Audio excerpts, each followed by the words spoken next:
Actions at the courthouse Saturday night after that afternoon's peaceful protest confused Nashville's civil rights leaders. News Channel 5's Matthew Torres joins us live now from the courthouse, and I know you spoke today with a person who played an important role in Nashville's history. And Nashville, that's right, Rory. For one Nashville native and activist, what happened here on Saturday night was like stomping on what he and thousands of other people did in Nashville for the civil rights movement. It overshadows it. To me, it says you don't know the history of Nashville. And no one knows the history of Nashville quite like Ernest "Rip" Patton. He was a freedom rider who fought against racism in a city deeply rooted in the civil rights era. It's a lot different than what it was 60 years ago.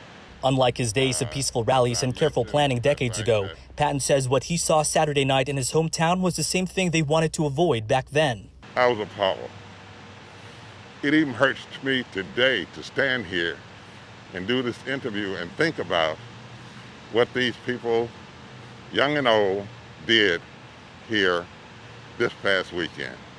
Sky 5 capturing the historic Metro Courthouse, where groups turned what was a peaceful protest against police brutality earlier in the day to hours of unrest.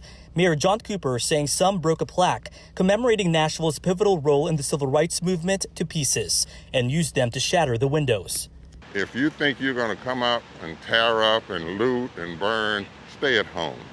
The plaque honored civil rights leader Diane Nash, who led an historic march to the courthouse in April 1960 and confronted the mayor about equal treatment after a prominent civil rights attorney's home was bombed. We had a silent march. We were three abreast. You could not talk to the person next to you. We wanted Nashville to hear footsteps. But long were those days where silence spoke volumes. Patton knows the lack of civility over the weekend does not represent the protest as a whole. For someone who knows history, he wants people to know that violence and riots is not the Nashville way. I think we can regain ourselves, yes. All right, so we just wanted to show you this just into our, excuse me, right there. We just got a tweet from Metro Police saying Tondrick Fitzgerald has now been charged with pulling a granite civil rights plank off of the courthouse wall. The monument was smashed into pieces into the ground.